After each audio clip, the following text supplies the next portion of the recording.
Can we please then welcome to the ballad on stage our second provider of the evening, the wonderful Suzanne Rolfe.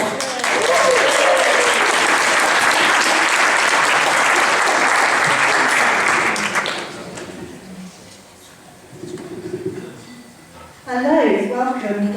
Thank you for inviting me to talk tonight, Tim. So I've come to talk to you about my visit to Chernobyl, which I went in 2018 before the Ukraine war. And I've just come to share just my thoughts with you about going there. And because it was really powerful. So I did have a look around the audience tonight. And I'm guessing that everyone remembers the nuclear reactor accident. Some of you don't. so just to make sure. So I just want to start off really talking about, there's two Chernobyls. There's Chernobyl the place, and there's Chernobyl the nuclear accident. And I did go back about a year later, and I drove around the area. And Chernobyl, the area, is in the northeast part of the Ukraine, and it's absolutely beautiful. So it's a bit of a different talk to maths, but it's a bit depressing. But to say that Chernobyl is beautiful, it's foresty, and it's a natural area. It's had quite a difficult history even before the accident, in that the Ukrainians there were the victims of the Holodomor, which was the forced starvation from the Soviet Union. And then the Jewish community got wiped out by the Nazis in the Second World War. So it's always had a bit of a dark history. And also, okay, thank you. Right, yeah, I feel less like a tannoy. And also, you may notice that I've called it Chernobyl the Star of Wormwood. And this was because the Ukrainians believed that the accident was predicted in the Bible.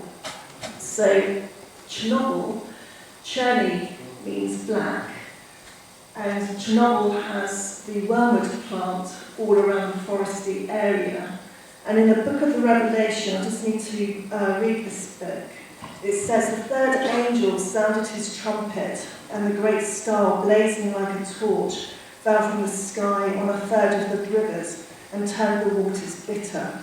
And the star was called Wormwood." So people believe that it was predicted in the book of Revelation. So, Chernobyl, the accident. I'm not going to go too deep into the accident. It's very complicated. But I think the simplest way of putting it was that they wanted to slow the reactor down, turn it off, so it could still go without any electricity. And that didn't happen. The reactor exploded. So the best analogy to really give you is it's like getting in your car, driving along, thinking, like, I'll speed up, and if I put my brakes on, my car will stop. But it doesn't happen, and that's what happened with the nuclear reactor. Now, being a healthcare worker, I sort of, after going to Chernobyl, I thought, let's have a look at the risk analysis here. And just to say that I did learn a lot from my tour guide, but I did a lot more reading afterwards. So, thinking about what happened, what actually happened, was a bigger picture. And really, it was, if we think about President Gorbachev, what he was managing at the time was that the Soviet Union was in decline, it was in economic decline, and Gorbachev felt that actually he could improve the economy with nuclear power. So that he started putting pressure on the man in the middle, Brukhanov, who was the leader of Chernobyl, and oversaw the town of Pripyat, to put more pressure on building nuclear reactors. Now, the nuclear reactor was an RMBK reactor, which is a granite reactor. And they did know that the reactor didn't work that well, because they had done a test a few years before, but no one had said anything about it. Brukhanov didn't know about this, but what they wanted to do was do the test. And the man in charge of the test was Diatlov, who's on your left here. Now, I don't know if anyone saw Chernobyl, the Sky Show a few years ago, or was read around it. Dyatlov always gets a bad press because he wasn't a great listener and he was quite arrogant, and he got a lot of the blame afterwards for the accident. But actually it was a combination of pressure for the economy, secrecy, not admitting that the reactor was unsafe, and Dyatlov's bad leadership. But to be fair on Dyatlov, he didn't have the staff that he needed that night. The test took place 12 hours after it should have done, and he didn't have the crew that he needed to run the test. So the nuclear reactor exploded. And he also believed that the reactor would stop when he pressed the emergency button, and that didn't happen. So bang. So there was a silence afterwards, a world silence. The Soviet Union didn't want to admit what had happened. And one of the reasons for that was because of this radar here. This is a listening radar. And it's about 5 miles, this is one of my own photos, it's about 5 miles down the road. And they didn't want the US to find out about it because it's meant to pick up American nuclear missiles. And it wasn't something that you could hide. It's about 60 feet tall. And so there was this silence for the rest of the world for a few days. And it was picked up by a scientist in Sweden. The radiation was picked up by a scientist in Sweden. During that silence, for the rest of the world, back at base, the Chernobyl firemen were racing to the reactor. Now this is a picture of the monument in a town called Slavitic. I'm going to talk a little bit more about Slavitic later on. So Slavitic is where the people of Chernobyl got relocated to after the accident. And this is the monument and some of the faces of the firemen who went running to that fire. And they believed that they could just put the fire out, and of course there was granite everywhere.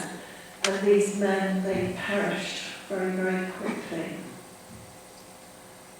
The other angle that the Soviets were trying to deal with Chernobyl was by putting water and sand on top of the reactor. And that was causing even more of a problem. Now, earlier on, I mentioned that the land around Chernobyl was foresty and it's boggy. And hindsight's always a wonderful thing. It wasn't a great place to put a nuclear reactor. They'd put a thin piece of concrete underneath. And what they were worried about was a theory called the China syndrome. And there was a film called The China Syndrome in the 1960s with starring Jane Fonda. And the story was of a nuclear reactor sinking into the water table and exploding further. And this was what was going to happen with Chernobyl if they didn't stop. So the fire robots were on top trying to get rid of the nuclear waste. But what three divers needed to do was go in, empty the water table from underneath the reactor, so they risked their lives, and then they had to blow nitrous oxide in, which they did, and then it was put more concrete. So it was a really complicated operation to stop the reactor exploding. Now, if the reactor had gone into the water, then that's where we'd got our star of wormwood. It would have radiated the Dnieper River, it would have radiated the Mediterranean and gone out further, and half of Europe would have been exploded. So these were really incredibly brave people. I think this photo is really powerful because after the accident, and this is where Recounts, the man in the middle, was really culpable, was they didn't tell the people of Pripyat what had actually happened. And when you think about disaster, you might be thinking we're running away from a tsunami or a volcano.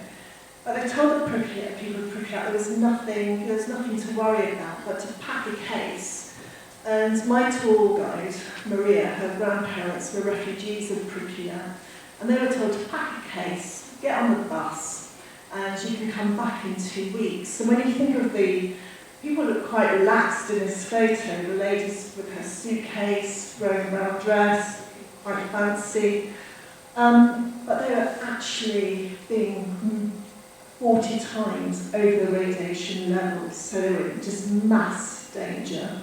And of course they went off and they could never come back to their city. So 30 years later, I went and did my tour, and people always ask me, were you not scared of the radiation? I wasn't. I was told it was safe levels, you have to get tested as you go in and out of Chernobyl. What is really dangerous is the buildings, and you're not actually allowed in them. So what we had to do is get up about 4 a.m. in the morning to get into Chernobyl, to get into the zone really, really early. And this is where I'd climbed up 19 flights of stairs, just exhausted. And as you can see, the city of Pripyat here is deserted, and nature's taken over. And in the background, the big silver dome is the sarcophagus, so the reactor is in there. So people still work at Chernobyl, they're still power plant workers, people live within the zone, they're allowed to stay in for 3 days and go home for 4 days. And, you know, they're still dealing with the nuclear waste there. But I just want to go back to Pripyat itself. So it was a really beautiful city. It was an atomic city. It was very young. And at the time, people used to go to Pripyat to even just look around. And their supermarket had meat and fish and vegetables in abundance, which wasn't that common in the Soviet Union.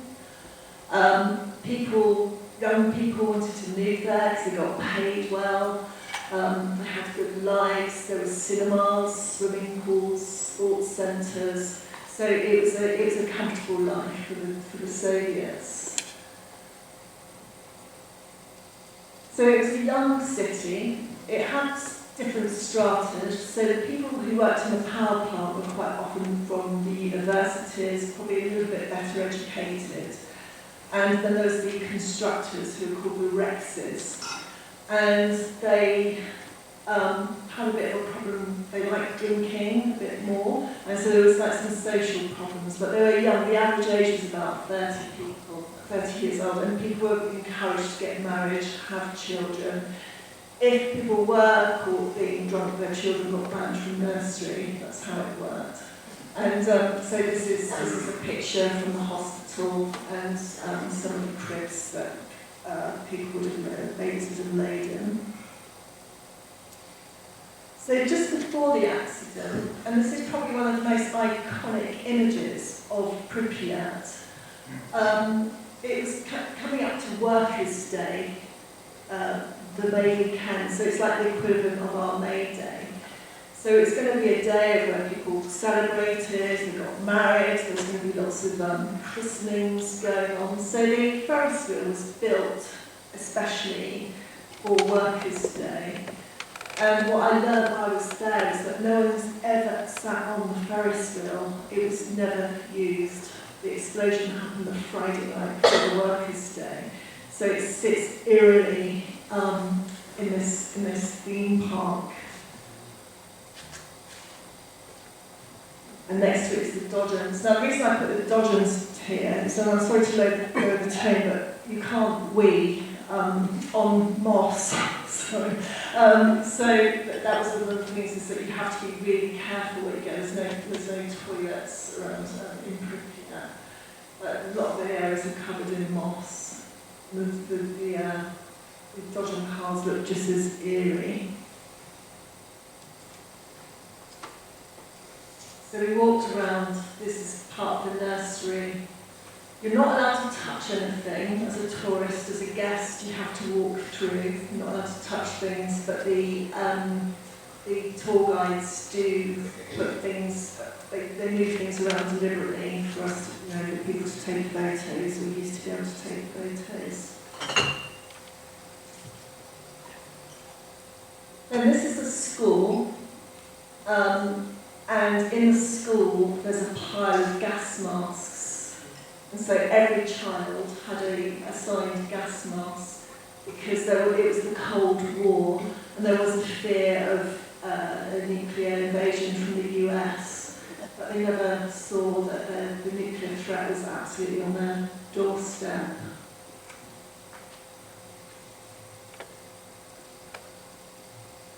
And I spent the day walking through, and what's really eerie is that everything stopped in time. There's posters all over the walls. A lot of Chernobyl did get looted afterwards, but where you walk, there's posters. There's nothing past the 26th of April 1986, and everything's just peeling off. And we went on a sunny day, so it was. The light was just shining through, giving us a bit more of an eerie feel. And then this is in the hospital, so there's still things being left around, bottles, teeth. Downstairs in the basement of the hospital is the fireman's clothes. So that's locked up forever. That is absolutely barricaded because the radiation, you'll die if you touch your fireman's clothes. It hasn't gone.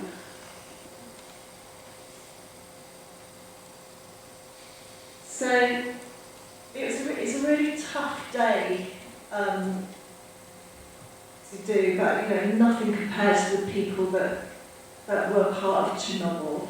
And I don't consider myself as a dark tourist, I consider myself as an inquisitive tourist. You do see programs of blokes running around being a dark tourist in Chernobyl. You're not, you're actually a guest into that area. People still live, work there.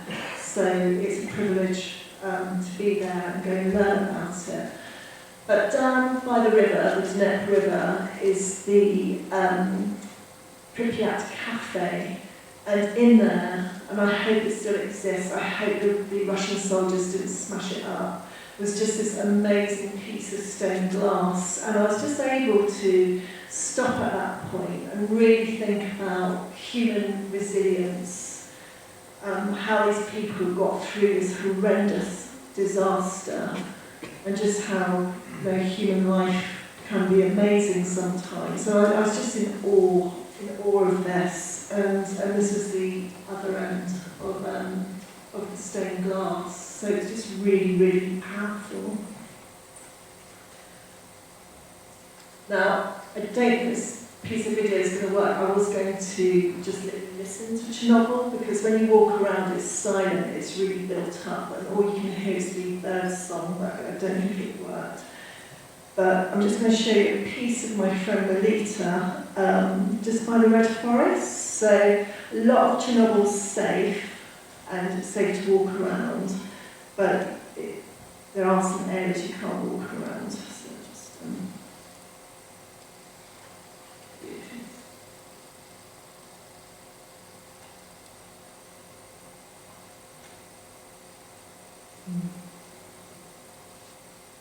And 4.10 at the moment, and here it is, that's the ground over here. 3.72, 3.51 that we can find over here. Got that one here. 5.81, 6.39, 7.47, 8.3, 13.21. 13.36. So as that we're on the 4.21 radiation. Probably time to depart. So I'm just going to talk a little bit more about that, really what's happened recently in Chernobyl. So the people got people of Chernobyl got moved to a town called Slavitich, and on your right is the White Angel, which is a monument to the people who've died, and you can see the town. And I joined the Facebook group actually, and just follow, just like to see what was happening. There's things like jumble sales and art fairs and things like that. But then of course the Ukraine-Russian war started. And Chernobyl was one of the first places to be taken over by the Russian soldiers, the actual plant itself. And I think what's amazing about this story is that there was no protocol for Chernobyl. There was protocols for everything, but there was no protocol for war. And the plant workers that were there, that got held hostage, had to make a choice about whether to fight back or just stay still, and they chose the latter. And for 3 weeks, the Russian soldiers, they were young, probably didn't really know what Chernobyl was, quite irresponsible, were walking in and out of rooms that hadn't been open for 30 years. They were walking through the red forests that we've just seen my friend do the radiation for. And so we're upsetting the whole plant. And unbeknown to them as well, there are cameras from inside the plant back to Slavitich, so the commanders could see what was going on in real time. I know they did defy the Russian soldiers by playing the Ukraine anthem every morning to piss them off. So they kind of got back, and eventually the Russians just left. They said that they believed the Ukrainians were making a dirty bomb, which the Ukrainians deny.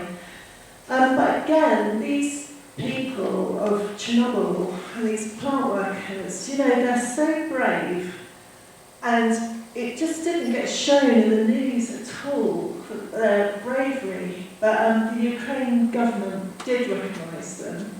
And I pulled this off the Slavitich Facebook group because they got awarded medals for their bravery, and I think we should be grateful to them as well, because actually if the power plant had dysfunctioned again or hadn't been looked after, it could have blown. So we need to thank these guys. So yeah, so that's my talk on Chernobyl. That's some of the learning that I brought back with me, and thank you for listening.